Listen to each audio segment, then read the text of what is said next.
ये हरदी पंचायत के मुखिया जी हैं और बहुत ही जुझारू हैं और ये लगातार जो है जनता के बीच में रहते हैं और इनसे ये वीणा देवी जी के कैंप पर बैठे हुए हैं, इनसे हम जानना चाहते हैं। क्या कहिएगा मुखिया जी?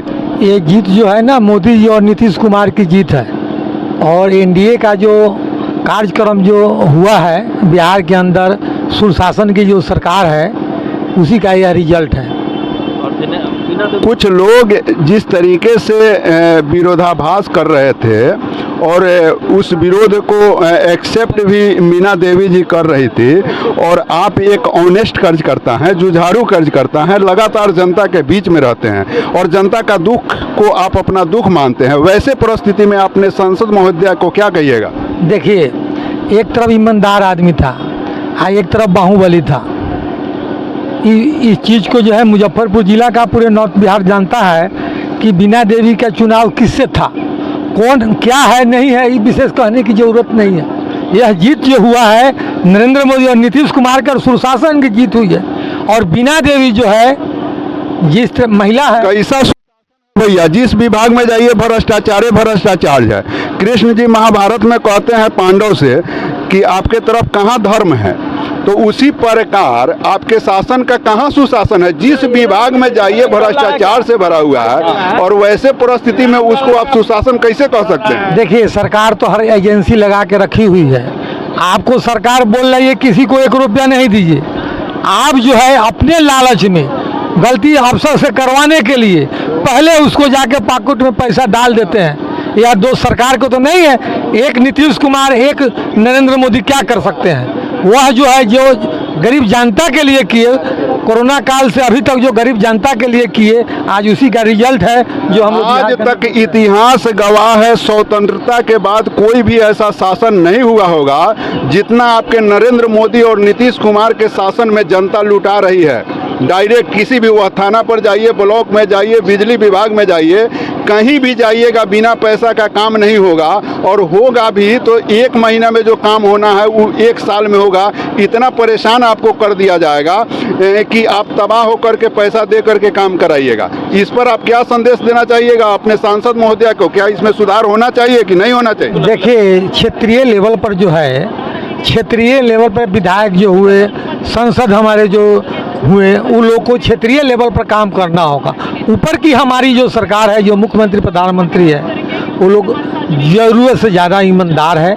नीचे लेवल का जो है मानते हैं घोड़ा जो होता है, घोड़ा के लगाम निकाल दीजिए तो घोड़ा जो है रोड पर थोड़े चलेगा, खेत में दौड़ेगा। तो यहाँ बिहार के अंदर यही है, जो देख रेख करने वाला नहीं है, जिसके कारण जो है अफसरशाही जो है हावी हो जाती है जनता पर। क्या कहिएगा भैया आप? बैस समाज के हमारे लीडर हैं सर। थोड़ा सा आप बोल दीजिए। देखिए, मोदी जी जितना है काम, हम समझते हैं कि आज़ादी के बाद कोई भी ऐसी सरकार नहीं थी और ना आएगी भविष्य में भी। मैं बता रहा हूं आपको दावे के साथ कि मोदी जी के जैसा कोई लीडर अभी तक न पैदा हुआ है और न भविष्य में होगा।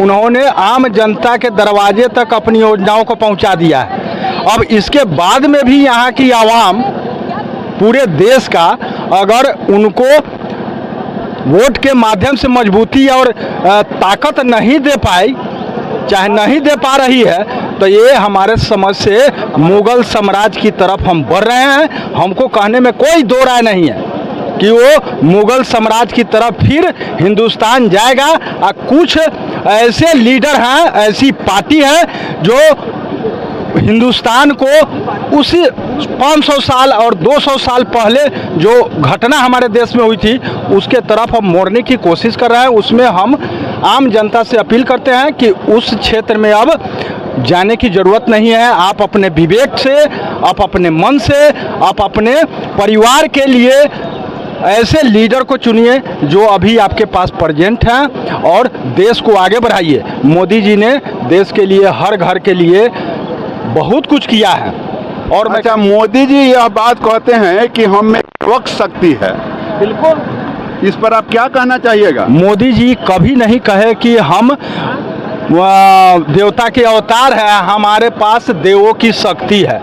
वो सिर्फ साधना को अपना शक्ति मानते हैं, वो शक्ति की पूजा करते हैं। चाहे वो भगवान शंकर चाहे देवी दुर्गा हो, वो कभी अपने मुंह से नहीं बोला कि मैं देवी देवता के अवतार हूँ, चाहे मेरे पास इतनी ताकत है। नहीं, वो अपने कार्य से 2 बार अभी तक देश का नेतृत्व सबल और प्रबल और धमाकेदार तरीके से अपनी बात देश में और विदेशों में रखा है। अच्छा, आप वीणा देवी के जीत पर क्या महसूस, कैसा खुशी महसूस कर? देखिए, वीणा देवी जी एक सुलझी हुई महिला हैं।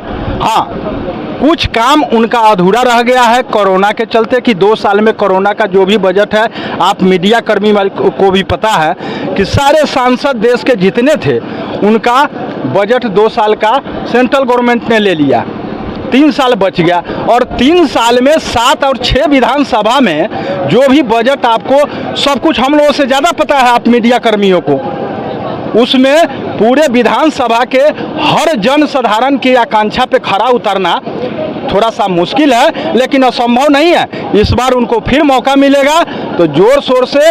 और हमारे दिनेश बाबू जो मुजफ्फरपुर और पूरे उत्तर बिहार के सबसे वरिष्ठ, और हम तो कहते हैं कि वो भीष्म पितामह हैं राजनीति के, और उनके पास काबिलियत है कि वो जन आकांक्षा और वीणा देवी के सभी कार्यों को अपने आने वाले 5 साल में पूरा कर देंगे।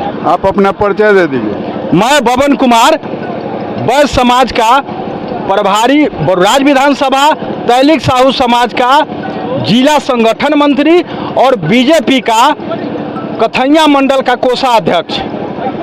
आप सुन रहे थे यहाँ वीणा देवी जिंदाबाद जिंदाबाद, वीणा देवी जिंदाबाद जिंदाबाद जिंदाबाद, नरेंद्र मोदी जिंदाबाद जिंदाबाद जिंदाबाद, वीणा देवी जिंदाबाद जिंदाबाद जिंदाबाद। आप सुन रहे थे यहाँ वीणा देवी के कैंप पर किस तरीके से कार्यकर्ताओं में जोश और उल्लास भरा हुआ है, और कारण कि भरे भी क्यों ना, क्योंकि जब जीत होती है तो सभी जो लोग ईमानदारी से मेहनत किए हुए रहते हैं उन लोगों के अंदर खुशी तो जागृत होना लाजमी है।